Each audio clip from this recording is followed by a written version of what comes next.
जैसे श्रावण महीने में चढ़ाए गए कनेर के फूल, दुर्वा,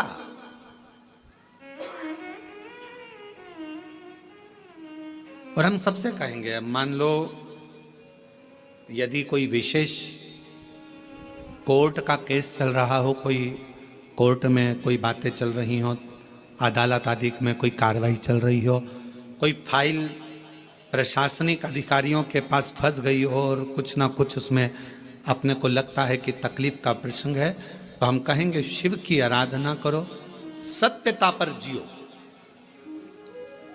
और साथ में 5 दुर्वा, 1 कनेर का फूल पीला, 1 पीला कनेर, 5 दुर्वा, 5 बेलपत्र लेकर शिव जी के मंदिर में जाकर शिवलिंग पर समर्पित कर 2 लोटा जल सावन के महीने में उसी पर बेलपत्र कनेर के फूल पर चढ़ाइए। देवाधिदेव महादेव की कृपा होगी। ज़्यादा से ज़्यादा 6 महीना 7 महीना, इससे ज़्यादा निर्णय आप ही के पक्ष में आएगा और शिव की कृपा से। और इसमें एक बात और स्मरण रखें, जैसे कोई की प्रॉपर्टी है, कोई की जमीन है, और वो जमीन तुम्हारी कोई ने कब्जा कर लिया, तुम्हारा नाम नहीं हो पाई, या कोई उसमें लफड़ा हो गया, या तकलीफ आ गई और पैसा उसमें अटक गया, उसके लिए भी कनेर का पुष्प श्रावण महीने के जितने सोमवार आते हैं, रविवारी, सोमवारी और भोमवारी, कौन कौन से वार हो गए? रविवार, सोमवार और मंगलवार, 3 बार। प्रथम दिवस में कनेर का 1 पुष्प लेना है, द्वितीय दिवस में कनेर के 5 पुष्प लेना है, और तृतीय दिवस में कनेर के 3 पुष्प लेना है। बेलपत्र एक साथ में लेकर शिव जी को रविवार के दिन भी समर्पित करें, सोमवार के दिन भी समर्पित करें, और मंगलवार को 3 कनेर के पुष्प के साथ बेलपत्र लेकर बाबा को समर्पित करिए। कितना भी अटकी हुई प्रॉपर्टी होगी, कह दिया उसने मैं तेरे नाम प्लाट नहीं कराऊंगा और पैसा लेकर बैठ गया, या पैसा नहीं दे रहा है, या किसी भी रूप में वो अटका हुआ है, अगर सावन के 4 सोमवार पढ़े या 5 सोमवार पढ़ें, आपने ये प्रत्येक सावन के सोमवार के पहले, फिर से बोलो कौन सा वार? रविवार, सोमवार और मंगलवार, ये 3 बार का क्रम अगर प्रत्येक सोमवार के पहले और बाद में कर लिया, तो आपको उसे प्रॉपर्टी, उस व्यक्ति को तुम्हें देना ही पड़ेगी, छोड़ना ही पड़ेगी।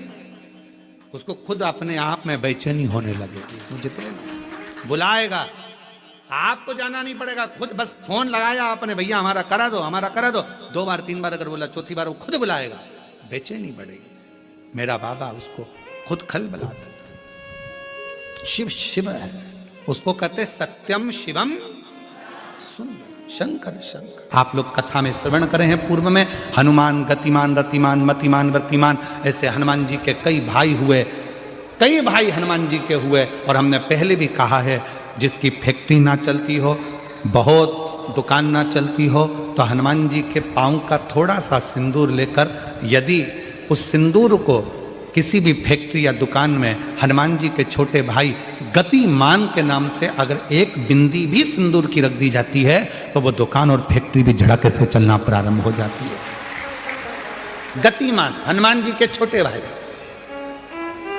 एक हनुमान जी के छोटे भाई हैं मतिमान। जब व्यक्ति डिप्रेशन में जाता है, एकाग्र चित्त नहीं रह पाता है, पढ़ने बैठता है पर एकदम मन नहीं लग पाता है, तो मतिमान का स्मरण किया जाता है, हनुमान जी के 3रे नंबर के भाई का, मतिमान।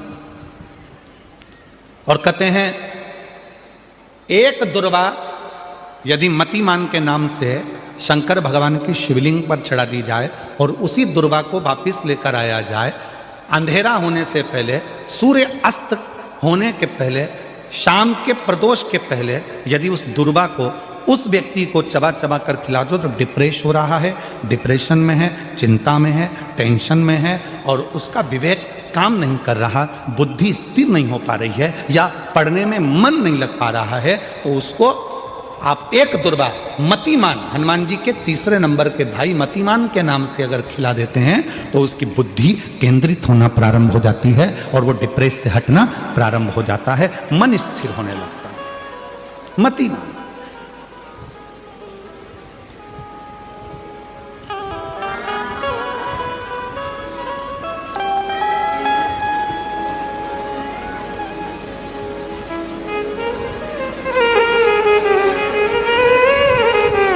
और एक नाम आता है व्रतिमान। इसका प्रैक्टिकल तुम अभी यहीं से कर लेना, ठीक है? चलते चलते मालूम पड़े तुम्हारी पार्किंग यहां से आधा किलोमीटर दूर है, ठीक है? अरे बोलो तो जम के। आधा किलोमीटर दूर तुम्हारी पार्किंग है और तुम्हारी उम्र लगभग बहुत हो गई। मालूम पड़े तुम थोड़े वृद्ध हो गए हो और तुम्हारा घुटना दुख रहा है, तुम्हारी कमर दुख रही है, चलते चलते बड़ी मुश्किल से तुम कथा स्थल तक पहुंचे हो। अब मन में आ रहा है कि मुझे वापस पार्किंग तक जाना है, कैसे जाऊंगी, पाँव तो दुख रहा है। तो एक काम आज चलते चलते करना कि कहीं सीवर वाला महाराज झूठ तो नहीं बोल रहा है, तो प्रैक्टिकल करके जाना। क्या करोगे? यहां से जाते समय आप जब जा रहे हो और आपके शरीर का कोई अंग जब दुख रहा है तो श्री शिवाय नमस्तुभ्यम कहकर श्री व्रतिमान हनुमान का स्मरण करो। किसका स्मरण करना है? जम के बोलो, व्रतिमान हनुमान। व्रतिमान हनुमान का स्मरण करके कहीं पर भी बैठकर अपने पांव की छोटी वाली जो उंगली है उसको जम के दबाना और दबाने के बाद चल देना। जिस जगह पर भी दर्द हो रहा होगा मेरा बाबा आपको मंजिल तक पहुंचाएगा, दर्द होने नहीं देगा। कल नहीं करना, प्रैक्टिकल आज ही करना। काल करे सो आज कर। व्रतिमान आज करेंगे गुरुजी, 3 महीने में फर्क दिखेगा। तुम तो आज की आज का बताओ ना कि आज की आज में फल कैसे मिले। तो बिल्कुल तैयारी में बैठो। जाते जाते व्रतिमान हनुमान भगवान श्री शिवाय नमस्तुभ्यम का स्मरण कर कर एक ऊर्जा के साथ, ताजगी के साथ चलते जाओ। शिव थोड़ा बहुत नहीं देते, मेरे भगवान देते हैं चप्पल फाड़ कर। लोगों के स्मरण में है कि नहीं हमको नहीं मालूम, पर 2 माता ऐसी है, 2 जगत जननी ऐसी है कि दुनिया का कोई भी व्यक्ति कितना भी टोना कर दे, चाहे दुनिया का कोई भी व्यक्ति कितनी भी विद्या कर दे, चाहे दुनिया का कोई भी तांत्रिक कोई विद्या करने वाला तुम्हारे ऊपर कितनी भी विद्या कर दे, 2 देवी ऐसी है जो उस टोना को, उस विद्या को पलट देती है। और यह हम नहीं कर रहे हैं, देवी भागवत कर रही है। देवी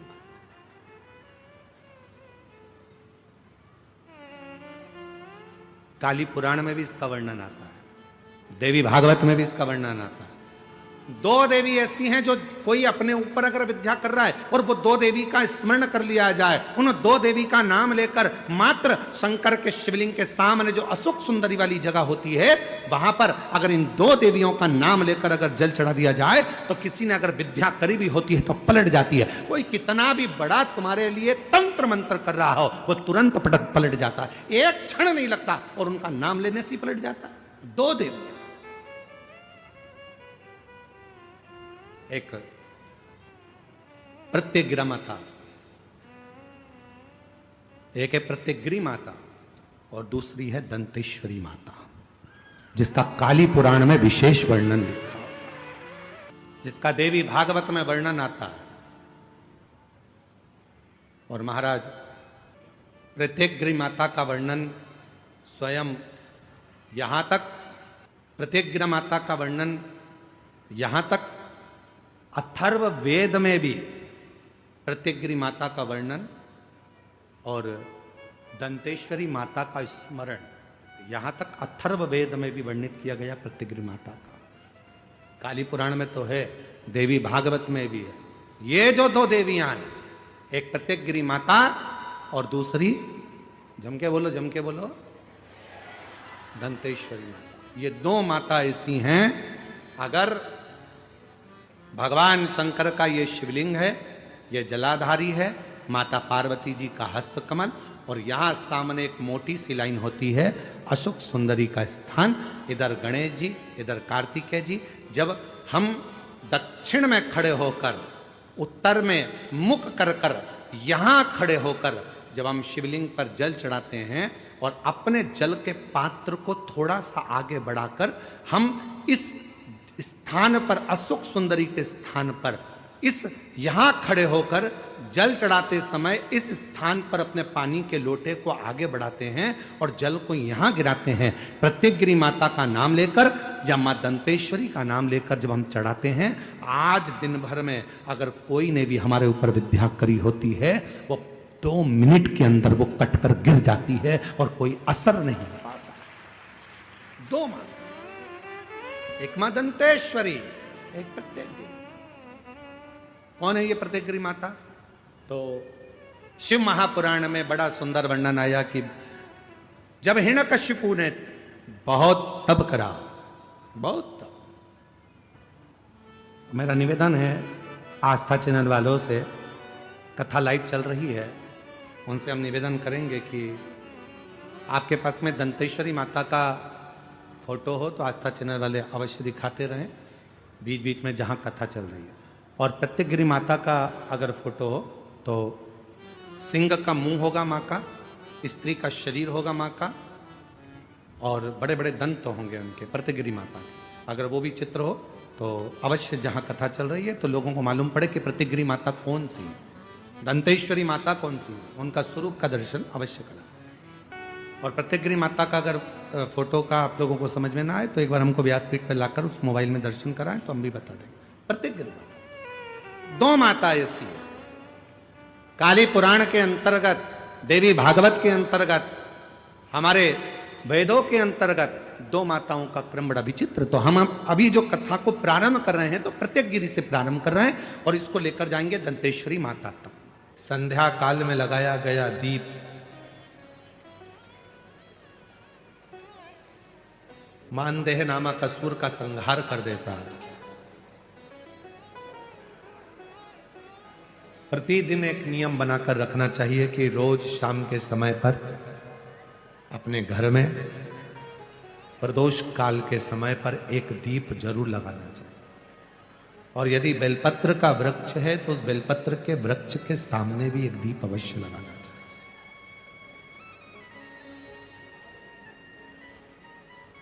6 महीने में, 3 महीने में, 2 महीने में, 1 महीने में ऐसा नियम बनाया करो कि मुझे बेलपत्र की पूजन करना।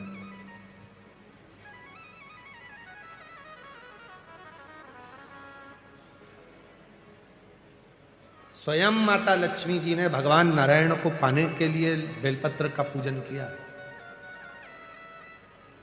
जब इंद्र की पूरी सत्ता चली गई थी, सारा की सारा धन इंद्र का चले गया था, असुरों ने उस इंद्र के सिंहासन पर अपना कब्जा जमा लिया था, तब इंद्राणी ने, स्वयं सची माना, इंद्राणी ने शिव जी की साधना करी, बेलपत्र के वृक्ष के, बेलपत्र की पूजन करें।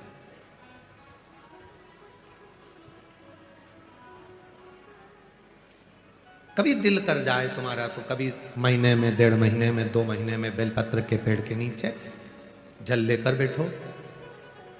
बेलपत्र के वृक्ष के नीचे दूध नहीं चढ़ाना, बेलपत्र के वृक्ष के नीचे दही नहीं चढ़ाना, शहद घी नहीं चढ़ाना। बेलपत्र के वृक्ष के नीचे जब आप बैठते हैं, बेलपत्र पूजन का एक विधान होता है कि जब हम बेलपत्र की पूजन करते हैं तो 2 कलश पानी के भरे हुए, एक अपने सीधे हाथ की ओर, एक उल्टे हाथ की ओर रखा जाता है। पूजन की थाली बीच में रखी जाती है। 2 बत्ती का, लंबी बत्ती का, 2 बत्ती लंबी घी की जलाई जाती है। लंबी बत्ती बेलपत्र के वृक्ष के नीचे 2 बत्ती लंबी जोड़ा बनाकर उसको जलाया जाता है। फिर दोनों हाथ में कलश में जल है, बेलपत्र के वृक्ष के नीचे दोनों हाथों का जल धीरे धीरे शिव जी का स्मरण कर कर नारायण लक्ष्मी का स्मरण कर कर, मां आदिशक्ति गौरा का स्मरण कर कर, रिद्धि सिद्धि गणेश का स्मरण कर कर उसको चढ़ाओ। प्रार्थना करो, विनय करो, मेरे जीवन में बहुत कष्ट है, उसको मिटाना है आपको। शिव आपसे प्रसन्न होते हैं, वैसे मेरी जिंदगी भी प्रसन्न करना है आपको। जल चढ़ाकर दोनों पात्रों का थोड़ा थोड़ा जल कलश में बचा लेना है, पूरा पात्र खाली नहीं करना है, दोनों को वापस रखना है। और थोड़ी सी हल्दी पीसी हुई शिव जी के उस बेलपत्र पर लगाएं, थोड़ा कुंकुम वो भी बेलपत्र पर लगाएं। 7 दाने अक्षत के, केवल 7 दाने अक्षत के बेलपत्र को छुआकर अपनी थाली में रख लें। घर पर जब जाएं तो वो 7 दाने अक्षत के और बेलपत्र के वृक्ष में जो चढ़ा हुआ थोड़ा सा जल बचाकर लाए हो, वो घर में छींट कर 7 दाने पूरे घर में डालना प्रारंभ करें। महीने में, 2 महीने में, 3 महीने में एक बार करिए, जीवन में किसी के आगे हाथ फैलाने की जरूरत नहीं पड़ेगी। इतनी संपदा बाबा, इतनी संपदा। बेलपत्र की महत्वता को लोग जानते नहीं है। एक प्रदोष की महत्वता, एक बेलपत्र की महत्वता। अभी हमने पहले भी कहा, एक कथा प्रदोष काल की रह गई है। एक बार हम दिल्ली बाच रहे थे पर वो पूरी नहीं हो पाई क्योंकि पानी आ गया। हम प्रयास कर रहे हैं उस कथा को कुबेरेश्वर धाम पर, क्योंकि उसमें प्रदोष काल की कथा में टेंट नहीं लगता। वो प्रदोष काल की जो कथा होगी सीहोर कुबेरेश्वर धाम में, उसमें टेंट नहीं लगेगा, उसको खुले मैदान में बाचना पड़ता। आप और हम सब खुले मैदान में बैठकर प्रदोष काल में उस कथा को सुनेंगे और उसमें प्रदोष की महत्वता को जानें। और हमारी तरफ से हम तो आज प्रकाश जी आपको भी, दीना भाभी जी आपको भी, दोनों को निमंत्रण दे रहे हैं। जब भी सीहोर में जब कथा हो प्रदोष काल की, तो एक दिन कम से कम आप लोग आकर उस कथा की पूजन आपको भी करना रहेगी, प्रदोष काल की कथा।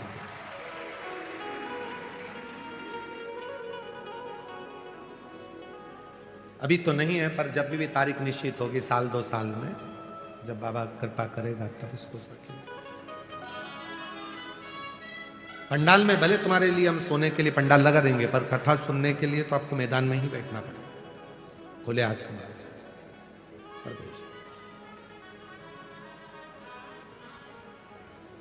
शिव तत्व को जान, बेलपत्र की महत्वता को जिसने जान लिया, आज लोग बेलपत्र को जान रहे हैं कि बेलपत्र खाने से शुगर, बीपी, थायराइड जैसी बीमारियां भी ठीक हो जाती हैं। उस बेलपत्र की महत्वता को जान। और फिर निवेदन है, आपके शरीर में कष्ट है तो बेलपत्र का सेवन करो। रोज रोज बेलपत्र वैसे ही नहीं खाना। कई बार बेलपत्र खाने से मुंह में छार छार पना जाता है, कई बार मुख का स्वाद भी कम हो जाता है बेलपत्र खाने से। तो निवेदन है, रोज रोज ना खाइए, जब जरूरत है। और जरूरी नहीं कि आप 3 पत्ती यहाँ से जो बेलपत्र दी जाती है, 7 दिन तक जो रोज एक बेलपत्र दी जाती है, वो तो खाने के लिए दी जाती है। पर समापन के दिन की बेलपत्र तो खाने की नहीं रहती, उसको तो ले जाकर लोग लाल कपड़े में बांध अपने घर में रख देते हैं तिजोरी में। आखिरी दिन की बेलपत्र तो वैसे भी तिजोरी का भंडार के लिए होती है। तो जो बेलपत्र होती है, जरूरी नहीं कि तुम पूरी बेलपत्र खाओगे तो दवाई असर करे। बेलपत्र का अग्रण्य भाग का थोड़ा सा पत्र भी यदि हम पा लेते हैं, उसको ग्रहण करते हैं, तो वो भी उतना असर करता है। और रोज खाने की जरूरत नहीं है। रोज अगर शिव मंदिर जा रहे हो, शिवालय जा रहे हो, शंकर जी के मंदिर जा रहे हो, देवालय जा रहे हो, तो बेलपत्र लाओ, वहां से मना नहीं है। उसको इकट्ठा करो, एकत्रित कर कर सुखा लो। सुखाकर रोज शिव जी की चढ़ी हुई बेलपत्र को सुखाकर फिर उसका चूरा बना लो। जब तुम्हें लगे कि शुगर गड़बड़ हो रही है, बीपी गड़बड़ हो रहा है, थायराइड गड़बड़ हो रहा है, तो एक चुटकी उसमें से लेके निगल लो, पानी पी लो। बाबा की कृपा से आधा घंटा, 1 घंटे में वो sugar, BP, thyroid sub level में आना प्रारंभ हो। उस बेलपत्र की महत्वता को जिसने जाना, कभी कुबेरेश्वर धाम जाओ तो कुबेरेश्वर बाबा के धाम पर जो 200-300 साल पुराना, जो 300 साल के ऊपर पुराना बट वृक्ष है, जहां बाबा बैठे हैं, बटकेश्वर महादेव, उसका दर्शन करो। उस पेड़ की छांव में बैठकर बाबा का मंत्र जाप करो। अभी अभी हमने थोड़ा सा उसको बंद कर दिया था, क्योंकि वहां बाबा के जोड़ा घूम रहा था तो वो शरीर पर चढ़ जाता था, इसलिए अब इस स्थान पर वहां जाना थोड़ा बंद कर दिया था, पर पुनः वापिस उसको खोल दिया। बेलपत्र की वाटिका है छोटी सी, उस बेलपत्र की वाटिका के पास में बैठकर भगवान शिव का नाम उच्चारण करो, नाम स्मरण। शिव भक्ति करो जहां तक हो सके, शंकर की अविरल भक्ति को धारण करो।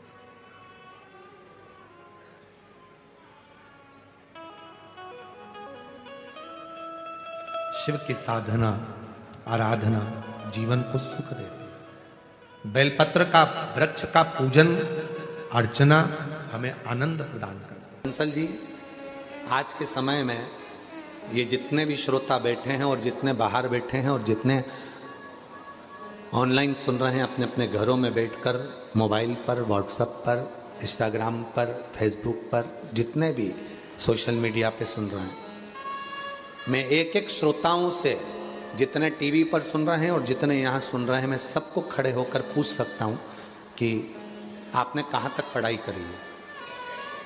बुजुर्ग माताएं भी कह देगी कि मैंने भी कहीं 8वीं पढ़ा होगा, 5वीं पढ़ा होगा, 6ठी पढ़ा होगा, 7वीं पढ़ा होगा।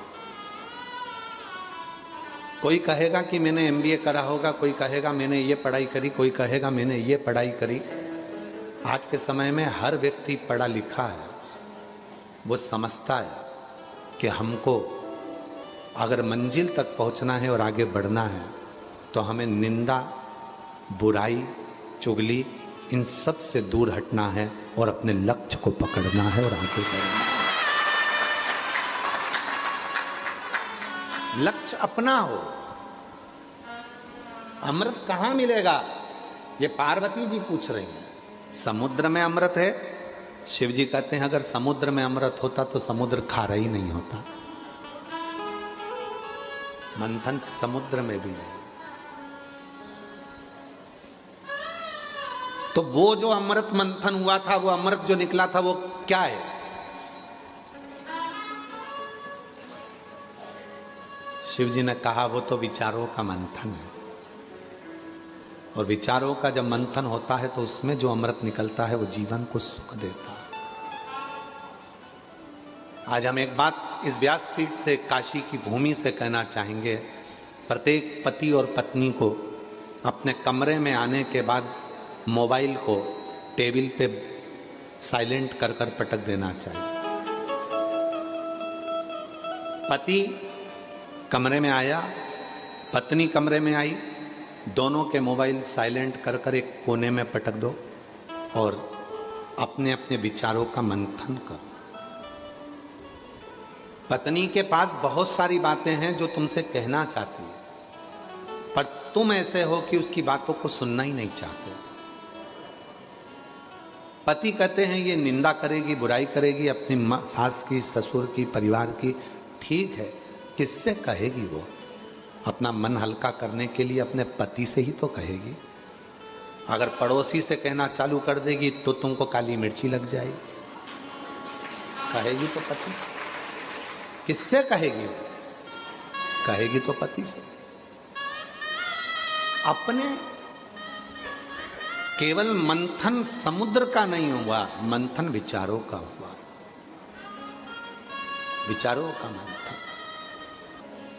बच्चों को क्या कराना है, कहाँ पढ़ाना है, उनकी एजुकेशन कैसी होना चाहिए, आगे का क्या करना है इनका। पर हम मंथन करते हैं तो दूसरों का करते हैं। सास ने ऐसा बोल दिया, ससुर ने ऐसा बोल दिया, तुम्हारी बहन ने ऐसा बोल दिया, तुम्हारे भाई ने ऐसा बोल दिया। ये मंथन नहीं चाहिए। मंथन में अपने लिए सोचो, अपने बच्चों के लिए सोचो, अपन कैसे खुश रह सकते हैं वो विचार करो। तुम सबसे ज्यादा बहू, किसी की भी अगर बहू होगी तो सबसे 33 कोटि देवी देवता में सबसे ज्यादा बहू माता पार्वती जी की थी। माता पार्वती।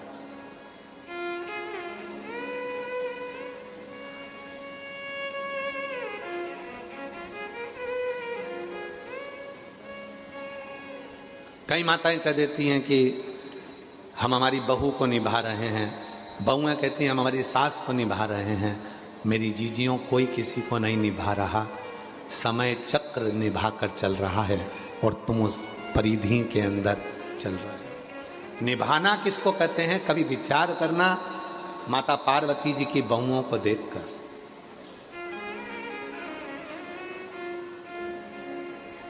बहुओं को देख एक मां छठी रिद्धि सिद्धि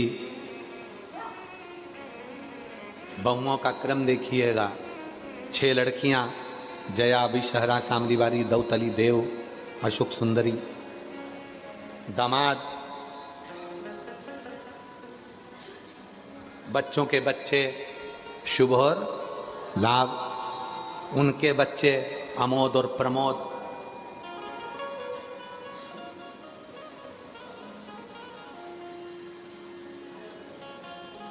फिर उनके बच्चे आनंद और कीर्ति। दादा परदादा बनकर भी अपनी बहुओं को निर्वाह कर रही है मां। क्यों? क्योंकि मंथन पति और पत्नी में है, विचारों का, तो वहां विवाद नहीं होता। आपके यहां विवाद किस बात का होता है? विवाद का कारण क्या है आपके यहां? विवाद का कारण यह है कि मंथन आप दूसरों का कर रहे हो। पापा ने ये बोल दिया, मम्मी ने ये बोल दिया, उसने ये बोल दिया, उसने वो बोल दिया। मंथन अपना करो ना। कल अपने को क्या करना है, आगे कैसे बढ़ना है, बच्चों को एजुकेशन कराना है तो उसकी लाइन पकड़ाना है, उसको वो पढ़ना चाहता है, उसको पढ़ाना है। मंथन करो कि कल कमाई कैसे करेंगे, बच्चों को कैसे पढ़ाएंगे। मंथन वो नहीं है कि अपनी हिम्मत को हार देना, विष निकाल लेना, इसको मंथन नहीं कहा गया।